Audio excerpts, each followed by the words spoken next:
Hello everyone! How are you all, my friends? I hope that you are well today, and I hope that you have overall enjoyed Season 2 of Star Trek Picard. We're here to discuss Star Trek, not tell each other we're right or we're wrong and this means that and that means that. That's fine. We're all here to have a chat and to have some fun. So with that in mind, I'm Sean Ferrick for Trek Culture, and here are all the ups and downs for Star Trek Picard Season 2, Episode 10, Farewell.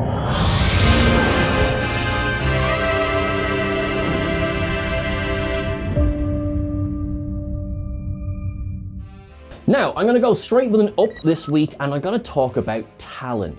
Orla Brady having much more of a role in Season 2 of Star Trek Picard has been a massive slice of joy for me. Not just as an Irishman, delighted to see Irish actors getting more and more screen time, but also just she was brilliant. She brought something extra to the core cast of Picard. She was both a part of everything and she was separate. She was able to bring an outsider's view and also, be a part of the overall action. Talon, for me, didn't really hit as many of the beats that Laris did, so I am upset that we didn't get as much Laris this season, but in this episode, Orla Brady seriously did smash it out of the park as Talon, particularly her scene with Penelope Mitchell where they're talking about, the importance of Talon in Renee's life. I was really moved by this. Talon is not a character we know overly well. Renee Picard is a character we know next to nothing about, and yet they had this beautiful moment together, preceded by Talon telling Picard, my fate is my own, basically. You don't have any control over my decisions. And I thought it was a really important message. I loved the way that she delivered it, and I loved her exchange with Renee. So Talon's overall performance in this episode for me is definitely an up. So now you're going to ask yourself, so Sean, why are you about to down something related with Talon? Talon's death, while quite moving, it fell a little flat for me. And that is because it's not Talon with whom Jean-Luc has the deepest connection. It's Laris. So the death of Talon, while moving, because it was with Jean-Luc, it didn't really hit the right beat. Perhaps if Talon had died with Renee, we would have had more of an emotional reaction to this, like their conversation in the quarantine center while Renee's getting ready for the Europa mission. I was watching this scene with JL and Talon and kind of getting a bit of, I shouldn't have been feeling, I really hope they vaporize that body, as opposed to, I'm really upset with what's happening here. And that really is, that's what was going through my mind, was that, oh, okay, yeah. Granted, this is not exactly the biggest butterfly that Picard Season 2 has offered, but it was something that stood out for me. So unfortunately, the actual death itself got it down for me, not the performance, but the presentation. Now, I'm going to go to another down, and that is Adam Soong. This is not particularly Brent Spiner. This is Adam Soong's role in Season 2 of Picard. It was great to have a Soong back for the fun of it, and it was great to have so much of Brent Spiner in Season 2. However, I was left feeling by the end that this really could have been played by any character. This didn't necessarily need to be a Soong. And so in this episode, I'm still reeling from the fact that he was not arrested after running Picard down at the gala. I mean, we're living in an age where, if I run a red light, I'm going to get caught straight away because of the amount of security that's here in 2022. So in 2024, we have a very recognizable, very wealthy man runs down a nonagerian? Did I say nonagerian? And nothing. And don't give me tinted windows. So he just manages to walk into the Europa mission, no problem, is an absolute dick to everyone around him, particularly poor Dr. Lee, and is able to poison what is revealed to be Talon, and there's some drones back at his house because it was a down. I'm sorry, it was slightly pointless, and it was all being set up for that moment, which I will discuss in citation observations, sure. But I'm afraid, for me, Adam Soong, down. Now, I want to up a moment in this week's episode, and it is finally the kiss between Seven and Raffi. Now, I am giving it up for a very specific reason. Over the last couple of weeks, I've been getting more and more worried that Star Trek was falling into a pattern of queer baiting. Now, what that means is that it's teasing queer content to bring in queer audiences, but then it's just a kind of a, oh we might. And to be honest, this episode doesn't particularly absolve it of that crime. But what I felt it did do was finally let these two characters embrace. That is because Jerry Ryan and Michelle Hurd were so convincing in their performances throughout the season that it did feel like it was being deliberately held back from them and that they were allowed in this episode to embrace. I did love the moment. I don't love the way the storyline was handled, but that really was an up for me this week. It's an up with an asterisk. Star Trek, if you are watching this, you do so much better in Star Trek Discovery. Don't let one show be your offering. I do have another down, and that is Rios, Raffi, and Seven in this episode are just kind of there. Yes, the drones. Did anyone feel for 1 second that the drones were actually a threat? I didn't. So I felt their problem was that for a lot of this season, they've just been tagging along. Chris has quite rightly mentioned each week that Captain Rios has had absolutely no authority, which is fine. It's not that I need him to be the boss or anything like that, but they go to such a point of making him the captain in episode 1 and then never really address that again for the rest of the season. I do feel like this season didn't massively know what to do with the characters. Not overall. I do have ups on how these characters' plot lines do unravel, but I think overall in season 2 we suffered a little bit, particularly with Rios, Raffi, and Seven. Obviously, poor Elnor got very little screen time, and I have discussed at length how much I loved Alison Pill this season. So, particularly this episode, Rios, Raffi, and Seven, set dressing. There is moments that I liked, but unfortunately, set dressing. Now, right, doom and gloom gone. Up, the key. But what I mean by this specifically is the cyclical nature of Jean-Luc's life. And that is helped entirely by Picard and Q. So, Q's plan was batshit crazy. Let's call a spade here, all right? But if it delivered us to that scene of the two of them in the solarium, and then Q speaking to the La Sirena crew in that little glade, it doesn't completely absolve the interesting way we got there, but it certainly does absolve a lot.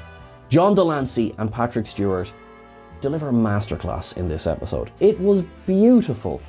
Their exchange at the end, and I believed it 100% that this Q feeling that he is dying, that this is exactly how he would choose to go out. And to be fair, Trickster Q was never just going to hand over a card with a bunch of instructions in it. Yeah, I do have issues, but I guess so does Picard have issues with his plan. So does everyone have issues with his plan. It was a very sweet ending. There was a lot of callbacks to their relationship over 30 years.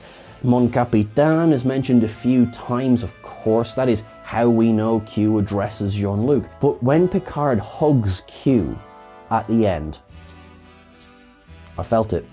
I felt it right there. That is a massive up for me this season. We didn't get enough Q. We didn't get enough John Delancey. But what we did get, overall, was up from me. Now, this might seem like a strange up because it's the goodbye of another character, but Rios staying behind is an up from me. I don't like in a way, that we're losing Santiago Cabrera from Star Trek Picard. I don't like that we're losing the character of Cristobal Rios. And yet, we've been talking here each week about how's this going to go. Is Teresa and Ricardo going to come into the future? But then that would create issues. I don't think she'd leave her clinic, not the way she's discussed it. So is it going to be a goodbye between Rios and Teresa? No, he stayed behind. And you know what? I like the way it was handled, because he is right. His life as depicted on La Sirena was grim, living with 5 holograms. Now then, he did move to the Stargazer, but not for very long. And from his point of view, you know, one of his first missions was met with the destruction of his crew. Whoops. So what he knows is that there is a future that he could return to that is not exactly rosy. It's not exactly something he'd enjoy. But in the past, he has love, he has a family, and chooses to stay there. And I think, I can't say I disagree or would make a different decision. Santiago Cabrera, if this is the last time we see him in Star Trek Picard, then I think he went out on a high. I think he was, performance-wise, one of the highlights of the show for both seasons. His storyline was stretched this season. It really was quite thin, but again, got us to this moment. Love this family unit he has together. So, Rios, I salute you. Thank you for everything. And by the sounds of it, you had a pretty good life. And once again this season, an up goes to Alison Pill. Specifically, many people called from the beginning, and they were bang on the money, Queen Agnes Jurati. So, yeah, I love the fact, I mean, we sort of knew this was coming. I mean, from the moment the Queen touched her face, really. But, I mean, kind of saw it coming for a while. And this idea of her having influence on the Borg, getting at least provisional Federation membership, interesting. This is something that they can discuss now in Star Trek Discovery Season 5, what happened with this. It can be discussed in Star Trek Prodigy. They're a little bit behind this, but depends on what they do with wibbly wobbly timey wimey. It's very, I am very okay with this, because we have discussed at length as well that when you get to this stage with the Borg, what do you do with them as a character? And it's difficult to make them a threat again, so making them an ally is a very interesting choice. I am very much okay with this, and once more, with feeling, Alison Pill, MVP of Star Trek Picard Season 2. I do have a down, and that down is the Queen really could have tried harder to explain.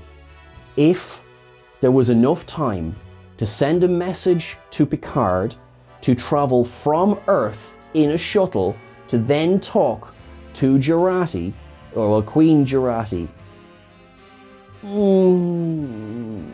it's kind of stretching it a little bit. So I was like, come on now. You could have explained yourself fairly quickly.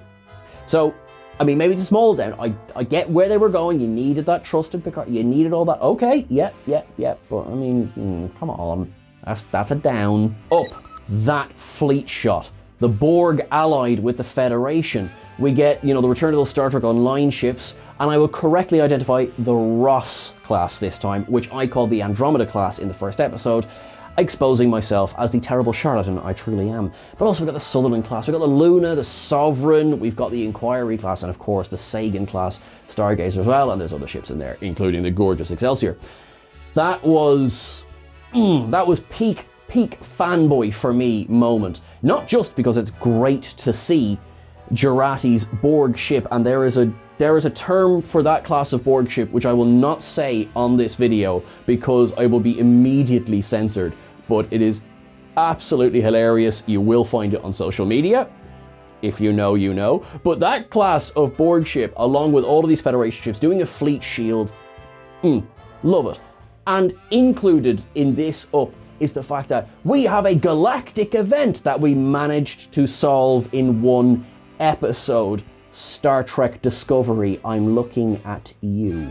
Another up this week, Captain 7 of 9. I don't care if this is only for a short term. Captain 7, abso-bloody-lutely, I am here for this. Chris asked a good question. Are we going to get 7 in that Mac-E style field commission insignia? for next season. Who knows? I would like it as a sense of continuity, but she deserves a captaincy. I was not impressed with how they explained away her not getting into Starfleet. I spoke about this in a previous video. Field commission, absolutely love it. So here for that. Something that is neither an up nor a down, but the return of Elnor. What really was the point of killing Elnor this season? Now, we got a lot of Raffi out of it, so there is good. There is good. And we got various versions of Elnor along the way. We got Elnor with a mobile emitter, which I think we all thought was going somewhere and then didn't. So that was a bit like, okie dokie. So, I mean, it's possible, I suppose, in hindsight, even though it's a mobile emitter, it could have been a badge. So, okay. Love that Elnor's back and Evan Evagora. You know, I don't want to lose him at all, which is why I'm delighted he was brought back, but it's not an up because I kind of thought that this was a bit of a, oh, okay, storyline, and it's not a down because, okay, but I did want to acknowledge the fact that Elnor is back. I am glad about this. Presumably, we will see Elnor again in season 3. Up, Whoopi Goldberg returns. Now, for those of us who do watch the opening credits, I guess spoiler, but I mean, I sort of guessed that we were going to at least get Back to the Future. So the inclusion of Whoopi Goldberg for me, although it was in the credits, that wasn't massively a spoiler. So I was okay with that.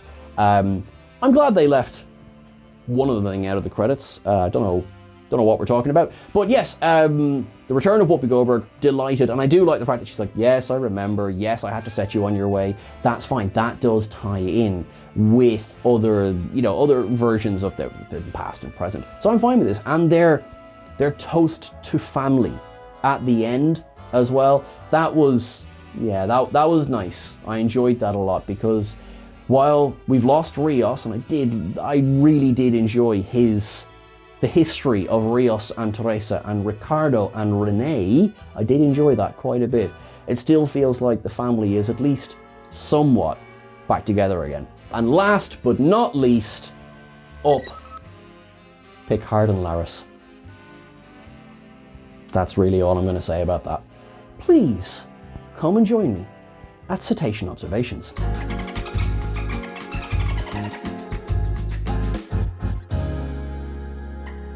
Now, first of all, when Talon is speaking to Renee, she sees the book The Pallid Sun by Tracy Torme. Now, we saw this earlier in the season, Tracy Torme, of course, being one of the original writers on Star Trek The Next Generation. And did you think I'd forgotten him? Wesley Crusher, take an up. Are you kidding me? I haven't seen Wesley Crusher in Star Trek since Star Trek Nemesis. Well played. Well played keeping that secret, Will Wheaton. Absolutely delighted to have you back. The connection of the Travelers and the Supervisors. So we got Traveler, oh my God, I was so happy. So happy. So his conversation with Corey, was just stunning. I was a little bit punch drunk in just seeing the return of Will Wheaton. He's a different character from what we last saw, but that's understandable. It's been 30 years. He's grown up, and he is now both Wesley Crusher and a Traveler. And as I say, yes, the combination of the Travelers and the Supervisors, I thought that's a very nice tie-in. That brings back Gary Seven from the original series, ties it in with Laris, and of course ties it in with the Traveler from Star Trek The Next Generation. This was a massive up for me, not just because of the return of Will Wheaton, but also because this seems to be setting up season 3, and also kudos on keeping that cameo secret. There's a lot of talk of tapestries in this episode as well, of course calling back to the previous Q gives Picard another chance story, Tapestry. As Q is saying goodbye, he says, "See you out there," which of course is his farewell to Picard in all good things. And that really, I actually felt that right down inside. That was a powerful moment.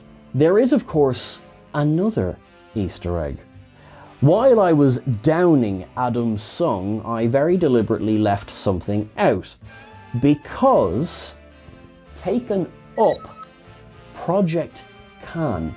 For those who might have a legitimate worry that this is just, oh look, they're just throwing in Khan again. Sure isn't everyone doing that recently.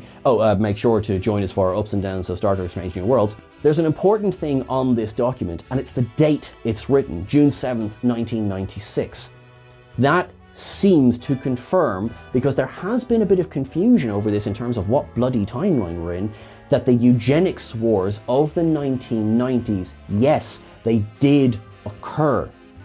Because he's hardly about to create Khan, the project has been named after Khan. So this will lead into Arik Soong and the experiment in augmented DNA. Very, very nice tie-in to Enterprise.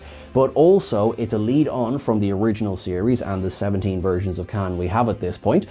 And again, confirming those eugenics wars. Because when we had episodes before, like Future's End, that was, you know, like, where was the eugenics wars? Well, they were occurring on the Asian continent.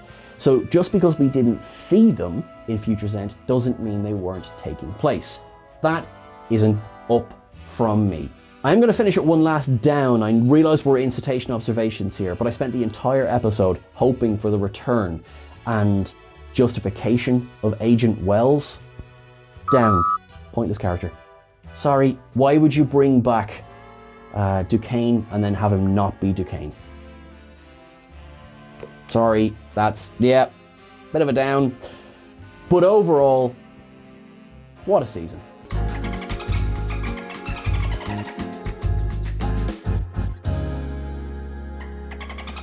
What did you think of Star Trek Picard's second season? Did you enjoy it? Did you hate it? Did you enjoy all the Easter eggs? Did you think there should have been more? Did you think there was too many? Let us know. We love having a chat about it. Let me know in the comments below.